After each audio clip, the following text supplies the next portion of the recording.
Conversando com a Duda Cambraia, porque ontem à noite foi até breaking news durante o Hora H, essa nova sobretaxa de 12,5% imposta pelos Estados Unidos aos produtos brasileiros. A alegação dessa vez é que o Brasil falha no combate à importação de produtos feitos com trabalho forçado. O governo federal já reagiu e voltou a falar em reciprocidade. Duda Cambraia, seja bem-vinda. O que a gente imagina, Duda, é que vai haver um acúmulo de tarifas, ou seja, a gente deve chegar a uma tarifa de 37,5%. O interessante é que o argumento dos Estados Unidos foi técnico, foi a questão do trabalho análogo à escravidão. Mas aí teve também o olhar político. A Argentina, que é aliada de Donald Trump, teve uma tarifa menor, assim como a União Europeia e o Canadá. Conta os detalhes pra gente. Boa tarde, Uribe, Tainá e a todos que acompanham o Bastidores CNN. Pois é, Uribe, uma nova sobretaxa agora para o Brasil de 12,5%, mas como você disse, outros países receberam a taxação de 10%. Para além do Brasil, está incluído na lista a União Europeia e outros 58 países. Então, diferente daquela sobretaxa de 25% que começou a valer na última quarta-feira, que foi exclusivo para produtos brasileiros, essa nova sobretaxa que passa a valer nesta sexta-feira abrange outras economias. E aí sim, Uribe, a resposta do Palácio do Planalto na quinta-feira foi extremamente rápida. Assim que o USTR confirmou a aplicação da tarifa, a Secretaria de Comunicação Social já soltou uma nota rechaçando essa nova sobretaxa.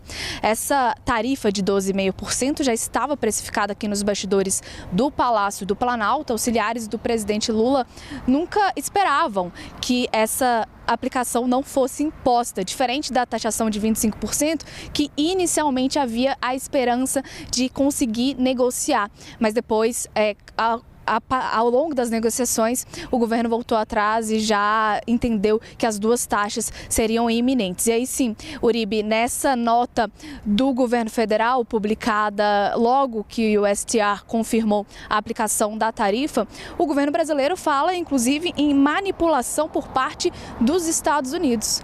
Eu separei um trecho dessa nota que o governo brasileiro afirma que, na ausência de base legal interna para sustentar a política comercial protecionista dos Estados Unidos, o USTR optou por manipular tema caro aos direitos humanos e aos trabalhadores, acusando esses países, então, de práticas desleais. Para além de acusar os Estados Unidos de manipulação, o governo brasileiro também informa que o Ministério do Trabalho enviou toda a documentação brasileira, provando que o Brasil está trabalhando contra o trabalho forçado. Para além do envio desses documentos, a nota do governo brasileiro, Uribe e Tainá, cita também a atuação do Brasil e dos Estados Unidos na Organização Internacional do Trabalho. Segundo o governo brasileiro, os Estados Unidos assinaram 10 convenções da OIT, enquanto o Brasil assinou 66 convenções. E aí sim, essas convenções também tratam sobre o combate a esse trabalho forçado. E antes de finalizar, Uribe, essa possibilidade de renegociação dessas duas sobretaxas, tanto para aumentar a lista de exceções ou tanto para tentar derrubar uma das sobretaxas, aqui no Palácio do Planalto, auxiliares do governo Lula só veem alguma possibilidade de renegociação depois das eleições, porque qualquer assino dos Estados Unidos nesse sentido seria visto como uma vitória ao governo Lula em ano eleitoral. Claro que o governo vai continuar negociando, inclusive fala em acionar a Organização Mundial do Comércio e também a Lei da Reciprocidade. Mas a gente sabe que a Lei da Reciprocidade é um processo longo e o Brasil deve, de fato, decidir se vai ou não aplicá-la só depois das eleições.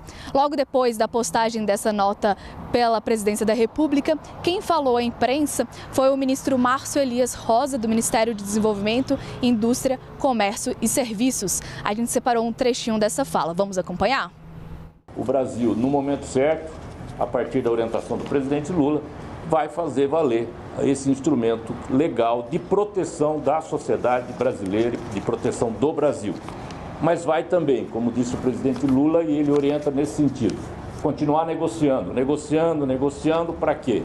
Afaste a imposição dos 25% que já foram decididos naquela sessão própria do Brasil, e a gente possa ter, nessa decisão de hoje, a ampliação da lista de exceções.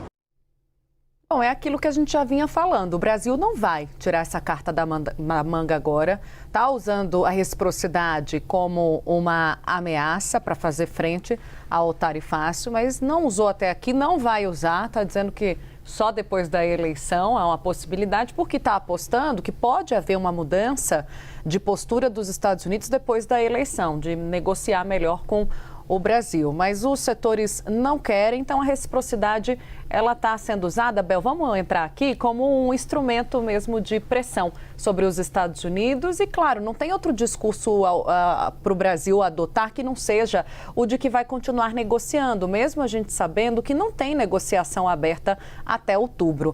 A Bel vai trazer para a gente um pouco de expectativa que antecedeu a taxação dos 12,5%. Isabel, no Palácio do Planalto, nesses ministérios que estão à frente das negociações, você traz para a gente que já estava precificado. Já estava precificado, Tainá, boa tarde para você, Uribe, boa tarde para quem está com a gente também do outro ladinho da tela. Estava preocupada aqui de tampar o dono da tarifa, que é Donald Trump, do pedaço, né? Agora, você faz o que você quiser aí. Fiquei preocupada aqui de ofuscar a arte que a nossa equipe separou. Mas o governo brasileiro, ele já esperava, já tratava com menos choque as tarifas de 2026 na comparação com as tarifas lá de 2025, que produziram aquele choque inicial em que o governo se viu numa posição de o que vai acontecer, o que vai ser feito. Agora, o terreno continua árido, com toda certeza, mas eles começam a verificar algum tipo de padrão na atuação dos Estados Unidos. Então, sim, já precificavam que haveria essa tarifa de 12,5% com algumas exceções que foram publicadas. É um documento bastante extenso, de 400 páginas, mas que atinge ali também alguns produtos. A Larissa vai trazer mais detalhes aqui sobre isso. Então, qual que é a visão do governo Lula que eu compartilho aqui com vocês? De que os Estados Unidos não estão dando mais margem para continuar com a dinâmica de negociação daqui até a eleição. Por quê? Vamos esperar para ver quem vai sair vitorioso da nossa eleição presidencial para negociar com essa pessoa. Seja o presidente Lula, seja Flávio Bolsonaro, seja os outros presidenciáveis que estão pelo caminho, que eventualmente podem chegar ao Palácio do Planalto. Então, é um espera para ver o que vai acontecendo. E, ao mesmo tempo, tudo que vem acontecendo reforça aquela percepção de que é uma questão de soberania. E isso vai ter a camada política. O PT já colocou campanha e tudo mais em defesa da soberania para rodar nesta semana e com as convenções também regionais e a convenção no dia 2 de agosto que vai sacramentar a tentativa de reeleição do presidente Lula, isso também vai ser uma maneira muito forte de ser frisada pela campanha do PT à presidência da República. Tem uma visão de que, para além do choque, você também, só para concluir aqui, tem um ponto de diferença, porque o próprio empresário brasileiro já entendeu que os Estados Unidos não são mais um parceiro de confiabilidade para negociar. Então, como é que você vai ficar achando que tem credibilidade, confiança, diante de um parceiro que muda a regra do jogo a todo momento? Então, desde o ano passado, muitos desses setores afetados já vinham trabalhando na diversificação de mercados. Isso faz com que o abalo também seja menor no momento. Bel, Tainá, vamos chamar a Larissa Rodrigues para participar da nossa conversa. Lari, que cobre tão bem esse assunto. Lari, conta pra gente quantos produtos vão ser afetados por essa nova sobretaxa?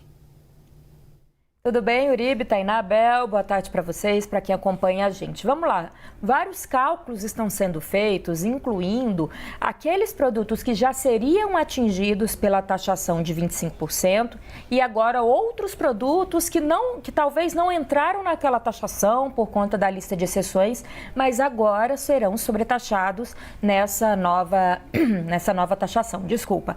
Vamos lá, a conta que me passaram por enquanto é que essa taxação de 12%, pelo menos 3 mil produtos devem entrar. Aqueles produtos que não conseguiram, nesta taxação, ter algum tipo de exceção. Outras vão ter que acumular essa sobretaxação. E esses são os setores ainda piores. A conta até agora, conversando com a CNI, com o pessoal ali também responsável por esse comércio entre Estados Unidos e Brasil, é de que seriam pelo menos 3 mil produtos com essa segunda taxação de 12,5%.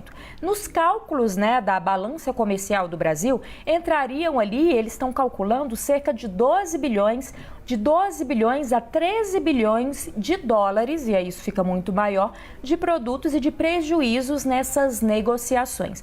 Claro que ainda há um cálculo sendo feito de quantos, de fato, terão algum tipo de exceção na taxação anterior, quantos terão só essa taxação de agora e quantos acumularão as duas taxas, chegando a 37,5%. Até agora, o cálculo que nos é apresentado, pelo menos 3 mil produtos brasileiros, então, ficarão mais caros nessa tentativa de mandar para os Estados Unidos com essa decisão de ontem da Casa Branca.